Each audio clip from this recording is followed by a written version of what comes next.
फिर वो प्रीस्ट कहता है तुम्हें माफी मांगने की बिल्कुल भी जरूरत नहीं है। गॉड का एम्ब्रेस हर जगह हर समय सभी के लिए खुला रहता है। फिर सिस्टम कहता है मैं इसमें कुछ भी अजीब नहीं देख सकता, कम से कम अभी तो नहीं। फिर वो प्रीस्ट कहता है मुझे माफ कर देना, मेरे वजह से तुम्हें अपना प्रेयर बीच में ही रोकना पड़ा। फिर ब्लेड कहता है नहीं ये ठीक है, मुझे आपसे परमिशन मिलने के बाद अब ज्यादा अच्छा महसूस हो रहा है। मेरा प्रेयर खत्म हो जाने के बाद मैं यहाँ से चले जाऊंगा। फिर वो प्रीस्ट कहता है ये उन सभी के लिए घर के जैसे है जो गॉड की खोज में हैं। तुम अपने इच्छा अनुसार जो चाहो वो कर सकते हो। उसके बाद सुनकर ब्लेड सोचने लगता है उस बच्चे का नेकलेस इसी जगह की तरफ इशारा कर रहा था। इसमें कोई शक की बात नहीं है, इस विलेज में कुछ तो अजीबो गरीब चीज है। भले ही ये मुस्कुरा रहा है लेकिन मैं इस पे बिल्कुल भी भरोसा नहीं कर सकता। मुझे इस जगह पर बहुत ही सतर्क और सावधानी से रहना होगा। फिर ब्लेड कहता है आपका शुक्रिया फादर। फिर वो प्रीस्ट कहता है अब मुझे भी प्रेयर करने के लिए जाना चाहिए, कहीं इस जगह पे फैली हुई बीमारी आपके ग्रुप के लोगों को अफेक्ट ना करे। उसके बाद सुनकर ब्लेड हैरान होते हुए सोचने लगता है क्या यहाँ पर एक बीमारी फैली हुई है। फिर वो प्रीस्ट अपने चश्मे को ठीक करते हुए कहता है और इसके अलावा मैं यहाँ के बच्चों के लिए भी प्रेयर करता हूँ। फिर उसके बाद हमें थोड़ी देर बाद का सीन दिखाया जाता है जहाँ एक विलेज का पर्सन कहता है क्या एक बीमारी, तुमने इसके बारे में कहाँ से सुना। फिर ब्लेड कहता है जब मैं चर्च में प्रेयर करने गया था तो वहाँ के प्रीस्ट ने मुझे बताया। फिर वो पर्सन कहता है जिस तरह के प्रीस्ट का पर्सनैलिटी है हो सकता है उन्होंने कहा होगा। फिर ब्लेड कहता है बात ऐसी है कि हम इस विलेज में कुछ समय के लिए रुकेंगे, पर चारों तरफ बीमारी की खबर को सुन के हमें थोड़ा चिंता हो रही है। फिर वो पर्सन कहता है तुम लोगों को बिल्कुल भी चिंता करने की जरूरत नहीं है क्योंकि ये बीमारी यहाँ के सिर्फ बच्चों को मारती है। फिर ब्लेड कहता है क्या सिर्फ बच्चे, आखिर ये कैसे हो सकता है। फिर वो पर्सन कहता है मैं इसके बारे में कैसे जान सकता हूँ, मैंने सुना है कि ये बीमारी ज्यादातर उन विलेजेस में फैला हुआ है जो बैरन उत्मन के टेरिटरी के अंदर आते हैं। फिर वो पर्सन कहता है ऐसा लगता है गॉड हमसे नाराज हैं, भले ही ये बुरा है लेकिन शायद यही हो सकता है। फिर ब्लेड वहाँ से जाते हुए कहता है मुझे जानकारी बताने के लिए आपका बहुत बहुत शुक्रिया। फिर ब्लेड वहाँ से जाते हुए सोचने लगता है सोआर में सिर्फ औरतें लापता हो रही हैं और यहाँ सिर्फ बच्चे मर रहे हैं। अजीब से अजीब चीजें सुनने को मिल रही हैं। आखिर इन अजीब चीजों का मतलब क्या है। ये डेफिनेटली कोई बीमारी नहीं है लेकिन मेरे पास ऐसा कोई सबूत नहीं है जिससे मैं इसे साबित कर सकूं। फिर ब्लेड कहता है क्या हमें सोआर वापस जाके किसी होली आइटम को यहाँ लेकर आना चाहिए। फिर सिस्टम कहता है यहाँ किसी होली आइटम को लाने का कुछ फायदा नहीं है। मुझे ऐसा लगता है जिसने भी इस कर्स को बनाया है वो डार्क म्यूजिशियन काफी ज्यादा स्किल्ड हैं। जो प्रीस्ट पूरी तरह से वेल ट्रेन होंगे वही इसका पता लगा पाएंगे।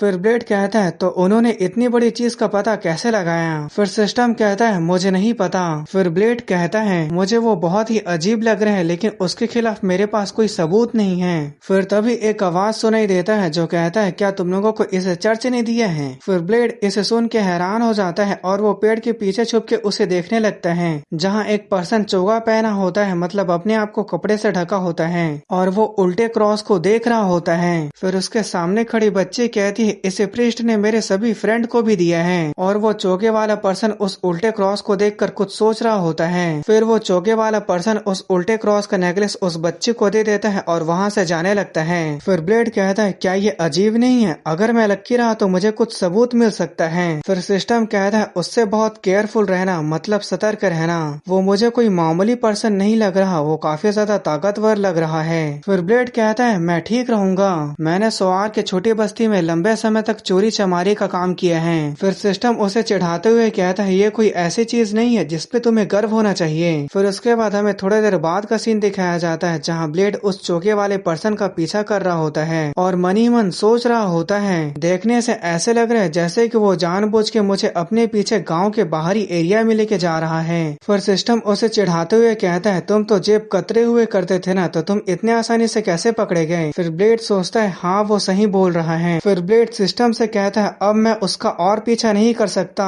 अब जब मैंने उसे देख लिया है कि वो कैसे दिखता है तो मुझे बस वापस जाके सर ग्रेगोरी को इसका रिपोर्ट करना चाहिए। फिर सिस्टम कहता है मुझे उसके बारे में पूरा यकीन नहीं है लेकिन मुझे नहीं लगता कि वो तुम्हें ऐसे ही जाने देगा, वो तुम्हारे पास आ रहा है। फिर वो चोगे वाला पर्सन ब्लेड के पास आ जाता है और अपने शॉट को निकालकर ब्लेड के ऊपर अटैक करने वाला होता है। फिर ब्लेड भी अपने शॉट को निकाल लेता है और उसके शॉट के अटैक को डिफ्लेक्ट कर देता है, पर इसका फोर्स इतना ज्यादा होता है कि वो पीछे की तरफ फेंका जाता है। फिर सिस्टम कहता है रुको मत, वो तुम्हारी बाईं तरफ है और वो चोगे वाला पर्सन ब्लेड के ऊपर अटैक कर देता है। ब्लेड भले ही इस अटैक को ब्लॉक करता है लेकिन इसके फोर्स के वजह से वो पीछे घसीटते चले जाता है। फिर ब्लेड सिस्टम से कहता है जब मैंने उसके शॉट को ब्लॉक किया तो मैं इस बात को बता सकता हूँ कि वो डेफिनेटली एक नाइट है। फिर वो चोगे वाला पर्सन ब्लेड की तरफ देखता है और अपने शॉट को रखने वाला होता है, पर वो सामने देख के काफी हैरान हो जाता है क्योंकि ब्लेड अपने शॉट को उठा के उससे फाइटिंग करने के लिए तैयार था। फिर ब्लेड सोचने लगता है मैं ये पता नहीं लगा पा रहा हूँ कि वो एक फॉर्मर नाइट है, मतलब रिटायर्ड नाइट है, या एक एक्टिव नाइट है, मतलब ऑफिशियली एक नाइट है। अगर ऐसी बात है तो फिर ब्लेड अटैक करने के लिए तैयार होता है, जिसे देखकर चोगे वाला पर्सन एक पल के लिए वहीं पे खड़ा रहता है। फिर वो बहुत ही तेजी से ब्लेड के ऊपर अटैक करने के लिए आगे बढ़ जाता है। फिर ब्लेड भी अपने वर्ल्ड को एक्टिव कर लेता है और अपने स्वॉर्ड में ऑरा को रिलीज करने लगता है। फिर वो चोगे वाला पर्सन ब्लेड के ऊपर अटैक करता है लेकिन ब्लेड साइड होकर उस अटैक से बच जाता है। फिर ब्लेड सोचने लगता है मेरे पास सिर्फ एक ही मौका है और वो मौका अब है। फिर ब्लेड अपने अटैक से उसके सिर पर ढके हुए कपड़े को थोड़ा सा काट देता है जिससे उसका आर्मर दिख जाता है और इससे पता चलता है कि वो एक एक्टिव नाइट है। फिर वो चोगे वाला पर्सन अपने वर्ल्ड को एक्टिव करता है और अपने स्वॉर्ड में ऑरा को रिलीज करके ब्लेड के ऊपर अटैक करने के लिए आगे बढ़ जाता है, जिसे देखकर ब्लेड भी काफी हैरान था। फिर उन दोनों का स्वॉर्ड एक दूसरे से क्लैश करता है। फिर तभी सिस्टम कहता है ब्लेड रुक जाओ। फिर ब्लेड कहता है अब काफी ज्यादा देर हो गई है। फिर दिखाया जाता है उन लोगों के अटैक की वजह से उन दोनों का जबरदस्त ऑरा वहाँ पे रिलीज होने लगता है और उस अटैक के बाद ब्लेड घुटने के बल बैठा होता है और वो सामने देख के काफी ज्यादा हैरान हो जाता है क्योंकि उसके सामने वही पर्सन अपने ऑरा को रिलीज करते हुए चलते हुए आ रहा था। फिर सिस्टम कहता है क्या ही अजीब सिचुएशन है जो इस समय तुम उससे मिले। फिर तभी ब्लेड सामने देख के काफी ज्यादा हैरान हो जाता है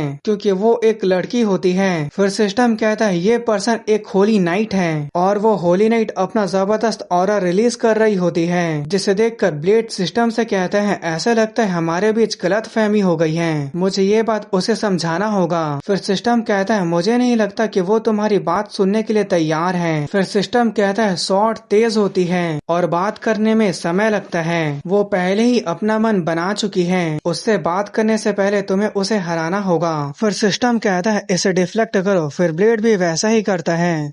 उसे डिफ्लेक्ट करने के बाद ब्लेड सिस्टम से कहता है ये बहुत ज्यादा मुश्किल है, ये सर पाब्लो के अटैक से बिल्कुल अलग है, वो बहुत ही ज्यादा ऑरा का यूज कर रही है। फिर सिस्टम कहता है ये एक ब्लेसिंग है, उसे अपने वर्ल्ड बनाने की बिल्कुल भी जरूरत नहीं है क्योंकि उसके पास ऑलरेडी वर्ड ऑफ गॉड पहले से ही मौजूद है। फिर वो होली नाइट ब्लेड के ऊपर एक जबरदस्त अटैक कर देती है जिसे संभालने में ब्लेड को काफी ज्यादा दिक्कत हो रहा था। फिर ब्लेड मन ही मन कहता है ये तो बहुत ज्यादा अनफेयर है, सिर्फ विल ऑफ गॉड को मानने की वजह से उसे इतना ज्यादा पावर मिल रहा है, लेकिन इसके बावजूद भी फिर ब्लेड फिर से अपने स्वॉर्ड से उस होली नाइट के अटैक को डिफ्लेक्ट कर देता है। भले ही ब्लेसिंग के वजह से इसके पास काफी ज्यादा ओवरवेलमिंग पावर है, लेकिन इस होली नाइट के पास अटैक करने के लिए कई सारे ओपनिंग्स हैं। फिर वो होली नाइट ब्लेड के ऊपर अटैक कर देती है, उसके जवाब में ब्लेड भी अपने स्वॉर्ड से अटैक करता है और अपने स्वॉर्ड से होली नाइट के अटैक को डिफ्लेक्ट कर देता है। फिर ब्लेड सोचने लगता है अब यही समय है अटैक करने का। फिर ब्लेड जंप करके उसके ऊपर अटैक कर देता है और ब्लेड का अटैक उस होली नाइट के पास पहुंचने वाला ही होता है कि वो अपने आर्मर से उस अटैक को डिफ्लेक्ट कर देती है, जिसे देखकर ब्लेड भी काफी ज्यादा हैरान हो जाता है। फिर तभी सिस्टम कहता है फोकस करो, जल्दी से अपना बैलेंस बनाओ। पर ब्लेड के कुछ करने से पहले ही वो होली नाइट ब्लेड के चेहरे के ऊपर अपना हाथ रखती है और उसे जमीन पर पटक देती है और वो उसे काफी जोर से पटकती है, जिसकी वजह से ब्लेड की चीखें निकल जाती हैं और उसके फोर्स की वजह से उसके पीछे के जमीन पे गड्ढा भी हो जाता है। फिर ब्लेड जैसे ही उठने की कोशिश करता है वो होली नाइट उसके गले के पास अपना स्वॉर्ड रख देती है। फिर ब्लेड सोचने लगता है अभी क्या हुआ, आखिर उसने ये कैसे किया। फिर सिस्टम कहता है ये आर्मर मैजिक है, ये किसी भी तरह के स्वॉर्ड के अटैक को डिफ्लेक्ट कर सकती है। फिर ब्लेड सिस्टम से कहता है एक ब्लेसिंग और आर्मर मैजिक ये तो पूरे तरह से चीटिंग है और यहाँ तक कि इस फाइट में उसका जरा सा भी पसीना नहीं निकला,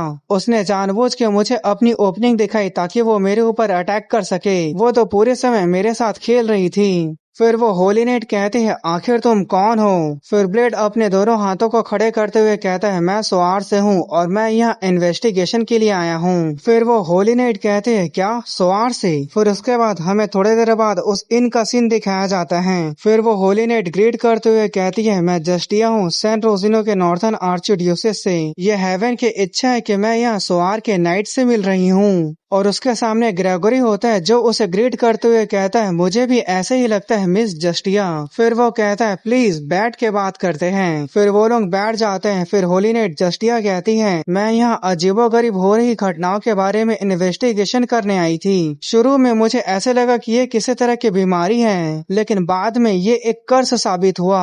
मुझे बहुत ही एंशिएंट चीज के निशान मिले। जिसके बाद सुनकर ग्रेगोरी कहता है क्या एक कर्स, लेकिन यहाँ पर तो एक चर्च है, तो ऐसी चीजों को तो यहाँ नहीं होना चाहिए। फिर जस्टिया कहती है मेरा मानना है कि इस कर्स के पीछे चर्च का ही हाथ है। जिसके बातें सुनकर सिस्टम ब्लेड से कहता है वो काफी ज्यादा तेज हैं। और जस्टिया की बातें सुनकर ग्रेगोरी सोचने लगता है जितना मैंने सोचा था यहाँ का सिचुएशन तो उससे भी ज्यादा सीरियस है। ये सोचने वाली बात है कि एक होली नाइट जो विल ऑफ गॉड को फॉलो करती है वो खुद ही चर्च को कल्प्रिट बता रही है, मतलब अपराधी बता रही है। लेकिन ये जगह बाइजेट के जुरिस्डिक्शन में नहीं आता, ये मेरे अथॉरिटी और कैपेबिलिटी के बाहर है। फिर जस्टिया कुछ सोचने के बाद कहती है मेरे तरफ से सोआर के नए मेयर को कांग्रेचुलेशन कर दीजिएगा। नए मेयर का तरीका जो जानकारी हमें नहीं मिल पाई उसका यूज करते हुए सिचुएशन को संभालना वाकई तारीफ के लायक था। मतलब गाइस जस्टिया समझ चुकी है कि जोसेफ सोआर के मामले को सॉल्व करके फैमिली के अगले हेड बनने की कोशिश कर रहा है। जिसके बातें सुनकर ग्रेगोरी मन ही मन सोचने लगता है ऐसे लग रहा है कि वो हमसे आगे की इन्वेस्टिगेशन ना करने की मांग कर रही है। उसने ये फैसला काफी सोच समझ के लिया है। ब्लैक मैजिक से जुड़े हुए सभी मामले चर्च के डोमेन के अंदर आते हैं, इसलिए हमारे पास ऐसी कोई वजह नहीं है जिससे हम इस इन्वेस्टिगेशन को आगे बढ़ा सके। फिर ग्रेगोरी कहता है ठीक है मैं आपकी बातों को समझता हूँ। फिर उसके बाद हमें बताया जाता है एक लाइन खींच दी गई है। अब एक लाइन खींच दिया गया है अथॉरिटी और रिस्पॉन्सिबिलिटी के बोझ के सामने। फिर उसके बाद हमें थोड़ी देर बाद का सीन दिखाया जाता है जहाँ रात हो गया होता है, जहाँ पे ब्लेड सोच रहा होता है ऐसे लगता है कि मैं अब आना को नहीं ढूंढ पाऊंगा। और उस इनकी वही छोटी बच्ची आ जाती है जो कहती है क्या आप यहाँ से जा रहे हो। फिर ब्लेड कहता है हाँ हम जल्दी चले जाएंगे। फिर वो छोटी बच्ची कहती है आप लोग पहले ही क्यों जा रहे हैं। फिर ब्लेड कहता है क्योंकि हमारा काम पूरा हो गया। फिर वो छोटी बच्ची कहती है अपना काम कभी भी पूरा नहीं होता। उसकी बातें सुनकर ब्लेड सोचने लगता है इस छोटी बच्ची ने बिल्कुल तीर निशाने पे मारा है। और वो बच्ची चमकती हुई आंखों से ब्लेड को देखने लगती है। फिर ब्लेड कहता है क्या तुम्हारा कोई फ्रेंड नहीं है, तुम हमेशा यहीं पर क्यों रहती हो। फिर वो बच्ची कहती है मेरे फादर ने मुझे बाहर जाने के लिए मना किया है। जिसके बातें सुनकर ब्लेड मन ही मन सोचने लगता है हाँ ये बात समझ में भी आती है, जिस तरह के यहाँ का सिचुएशन है किसी भी फादर के लिए करना जायज है। फिर वो बच्ची कहती है आप थोड़ा देर और क्यों नहीं रुक जाते, उन्होंने कहा था कि चर्च हमें गिफ्ट देगा। जिसके बातें सुनकर ब्लेड कहता है क्या एक गिफ्ट। फिर उस बच्चे का फादर मतलब इनका ओनर कहता है वे जल्द ही बच्चों को इकट्ठा करके रिचुअल ब्लेसिंग करेंगे। जिस तरह से हम अभी परेशानी से जूझ रहे हैं हमें उनका शुक्रिया अदा करना चाहिए कि उन्होंने ये फैसला लिया। फिर ब्लेड कहता है उन्होंने कब कहा था कि ये होगा। फिर उस इन का ओनर कहता है मैंने सुना था कि ये 3 से 4 दिनों में होगा। प्रीस्ट ने कहा था कि वो खुद बच्चों को इकट्ठा करेगा। फिर वो छोटी बच्ची कहते हैं क्या आप तब तक रुक नहीं सकते। उसके बातें सुनकर ब्लेड अपने मन ही मन सोचने लगता है जस्टिया ने कबूतर भेजा है, होली नाइट को यहाँ आने में कम से कम 4 दिन लगेंगे। फिर ब्लेड कहता है मुझे लगता है तब तक हम रुक सकते हैं। उसके बातें सुनकर वो बच्ची खुश होते हुए कहती है क्या सच में। फिर वो कहती है तो मैं ये आपको दूंगी। फिर ब्लेड कहता है वो क्या है। फिर वो बच्ची अपने दोनों हाथों को सामने करते हुए प्यार से कहती है मैं आपको एक फ्लावर रिंग देना चाहती हूँ। फिर ब्लेड उसे हाथ में लेते हुए कहता है आखिर ये एक फ्लावर रिंग कैसे हो सकता है जबकि इसमें तो एक फ्लावर भी नहीं है। उसे देखकर ब्लेड सोचने लगता है इस बच्ची ने इनके दीवार में उग रहे ईवी से इसे बनाया है, एक ऐसा विलेज जहाँ एक भी छोटा सा फूल आसानी से नहीं खिलता। और गाइस मैं आपको बता दूं ईवी एक तरह का काई होता है जो बारिश के मौसम में दीवार पे उग जाता है। और इस बच्चे का नाम मरीने है। जिसको बुलाते हुए उसका फादर कहता है तुम्हारा समय हो गया है, तुम्हें अब जाकर सो जाना चाहिए। फिर मरीने कहती है लेकिन फादर। फिर उसका फादर कहता है जल्दी जाके सो जाओ। फिर मरीने उदास होते हुए कहती है ठीक है। फिर वो जाते हुए ब्लेड से कहती है आप कल भी यहीं रहोगे ना। फिर ब्लेड कहता है शायद ऐसा हो सकता है। फिर मरीने खुश होते हुए कहती है आपको यहाँ रहना ही होगा। फिर ब्लेड कहता है ठीक है वादा रहा। फिर वो उसके बाद वहाँ से जाने लगती है, तभी वो अचानक से रुक जाती है और उसके बाद अचानक से कांपने लगती है। फिर उसके बाद वो लड़खड़ा जाती है और वहीं पर गिर जाती है, जिसे देखकर उसके फादर चिल्लाते हुए कहते हैं मरीने। जिसे सुनकर ब्लेड भी पीछे मुड़ के देखता है जहाँ पे मरीने मरीने बेहोश होती है और वो कांप रही होती है और उसका फादर रोते हुए उसके नाम को चिल्ला रहा होता है। फिर ब्लेड बहुत ही तेजी से उसके पास जाने लगता है। फिर सिस्टम कहता है मैं तुम्हें अपने वर्ल्ड से दिखा रहा हूँ, भले ही इससे प्रॉब्लम सॉल्व नहीं होगा लेकिन कम से कम तुम्हें पता चल जाएगा कि अभी उसकी सिचुएशन क्या है। फिर ब्लेड सिस्टम के वर्ल्ड से देखने लगता है जहाँ मरीने के नेकलेस का क्रॉस से डार्क एनर्जी का बना हुआ हाथ मरीने के गले को दबा रहा था। तो गाइस इससे पहले डार्क एनर्जी का वो बना हुआ हाथ सिर्फ मरीने के गले को पकड़ा हुआ था, वो उस समय दबा नहीं रहा था बल्कि वो अभी गले को दबा रहा है। फिर सिस्टम कहता है उसका कर्ज शुरू हो गया है, जिसकी बातें सुनकर ब्लेड काफी ज्यादा हैरान और काफी ज्यादा गुस्सा भी हो जाता है।